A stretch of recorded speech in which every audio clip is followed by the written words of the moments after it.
23వ తారీఖున మందకృష్ణ మాదిగ బోధనకి రాబోతున్నారు.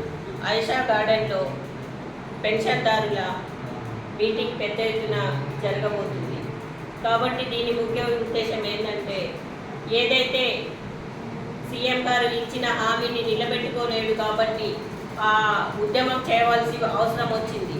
ఎందుకంటే 6,000 రూపాయల పెన్షన్ వికలాంగులకి, మళ్ళీ 100% డిజబుల్డ్ ఉన్న వాళ్ళ పెన్షన్ 15,000, తర్వాత వృద్ధులు, వితంతువులు, ఒంటరి మహిళలు, బీడీ కార్మికుల పెన్షన్ 4,000.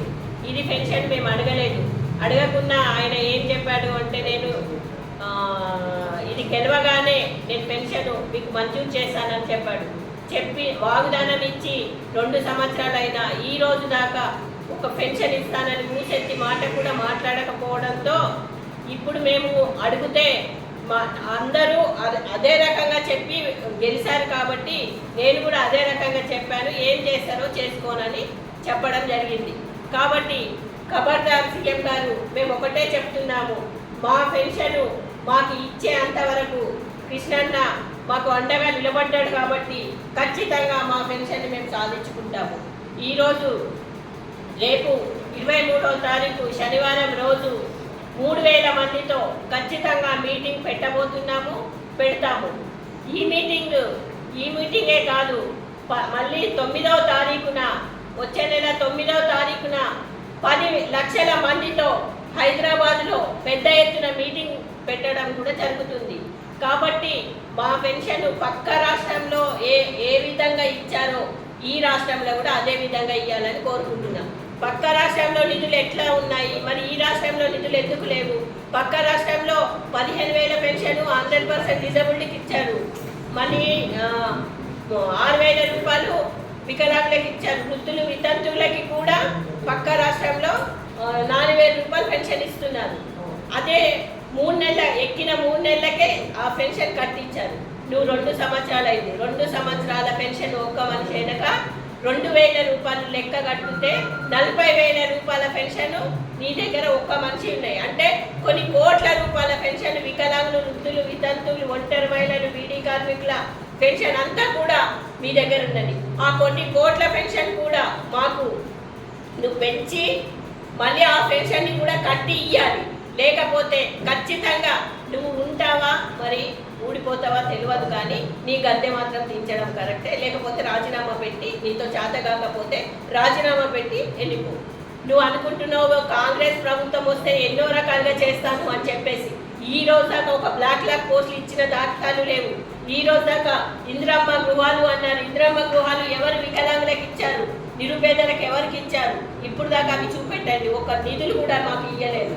ఏదైతే లోను అంటున్నారు, లోన్ విషయానికి వస్తే ఎక్కడ వికలాంగులకి ఒక లోన్ ఇచ్చి మరి ఉపాధి కల్పించిన దాఖలాలు చూపెట్టండి.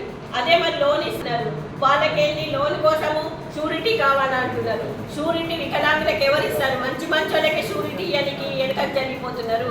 వికలాంగులకు షూరిటీ ఎవరు ఇస్తారు? షూరిటీ లేని రుణాలు ఇవ్వండి, వాళ్ళకు ఉపాధి కల్పించండి. ఎందుకు కల్పిస్తలేరు? మీరు ఇప్పుడు దాకా నిజామాబాద్ జిల్లాలో నేను ఒకటి చెప్పడం జరుగుతుంది. నిజామాబాద్ జిల్లాలో యూపీ కార్డులు కుప్పలు సంచులలో పెట్టుకొని పక్కకు పెట్టారు. ఈ రోజు దాకా యూపీ ఐడి కార్డు ఈ రోజు దాకా పంచలేరు. మరి ఎందుకు పంచుతలేరు? అది కూడా మేము నిరూపిస్తాము. అవి ఎక్కడున్నాయో కూడా చూపిస్తాము. అంటే అట్లాంటి వాళ్ళని మీరు జాబులలో పెట్టుకొని మీరు అన్నీ తీసుకొని కుప్పలుగా బ్యాగులలో కుట్టి పెట్టడం, ఇది ఎంత కరెక్ట్? ఈ గవర్నమెంట్ ఏం చేస్తుంది? అర్హులైన వికలాంగులకి పర్సంటేజ్ లేదు, అనర్హులకి పర్సంటేజ్ ఇచ్చి పెన్షన్స్ ఇస్తున్నారు. ఈ రోజు దాకా కొత్త పెన్షన్ ఎక్కడైనా మంజూరు చేసిన దాఖలాలు చూపెట్టండి. మీరెక్కి ఇన్ని సంవత్సరాలైంది. కొత్త పెన్షన్ ఆ తెలంగాణ ప్రభుత్వం ఉన్నప్పటి నుంచి, ఈ ప్రభుత్వం ఉన్నప్పటి నుంచి అందరూ మమ్మల్ని మోసం చేసిన వాళ్ళే ఉన్నారు, కానీ ఎవరు కూడా వికలాంగులకి, వృద్ధులు, వితంతులకి న్యాయం చేసే వాళ్ళ నాయకులు లేదు. మేము ఒకటే అనుకుంటున్నాము, అట్లాంటి నాయకుడు కావాలి అంటే మందకృష్ణ అన్నటువంటి నాయకుడు కావాలి. ఎందుకంటే ఆయన స్వార్థపరుడు కాదు కాబట్టి, పేదల గురించి పోరాటం చేస్తాడు కాబట్టి ఈరోజు మేము మాట్లాడగలుగుతున్నాము. ఒక శక్తిగా మమ్మల్ని బయటకు తీసిందంటే అది కృష్ణన్న తెచ్చిన ఉద్యమం ద్వారానే మేము ఈరోజు బయటకు వచ్చి మాట్లాడగలుగుతున్నాం. కాబట్టి నువ్వు ఉంటావా ఊడిపోతావా అది నీ ఇష్టం, కానీ ఖచ్చితంగా రాజీనామా పెట్టిపిస్తాం.